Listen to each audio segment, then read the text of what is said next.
प्रभु मंगलमय महाप्रभु ठाकुरे बाबा धवलेश्वराय वालालिंगाय नमो नमः।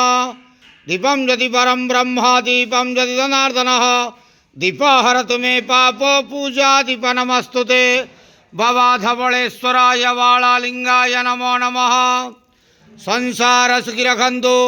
आज शुभ मंगलवार रे समस्त श्रद्धालु भक्त मानकर मंगल करंतु। समस्त श्रद्धालु भक्त मानक आशीर्वाद करंतु। मनस्कामना पूर्ण करंतु। कर्म क्षेत्र नदी करंतु। ग्रहरिष्ट खंडन करंतु। जगतर मंगल करंतु। विश्वर कल्याण करंतु।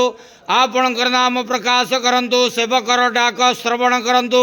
समस्त गुआवसा भक्त मानकर मनस्कामना पूर्ण करंतु। जो जो भक्त माने आपण पाखर मानसिक रखिंट तांक मानसिक पूर्ण करंतु। बाबा धवलेश्वराय वालालिंगाय नमो नमः। संसार सुखी रखंतु आनंदे गवार हरि बोलो। आज शुभ मंगलवार रे समस्त श्रद्धालु भक्त मानकर मंगल करंतु आनंदे गवार हरि बोलो। हर हर महादेव शिव शंभो धवलेश्वराय वालालिंगाय नमो नमः।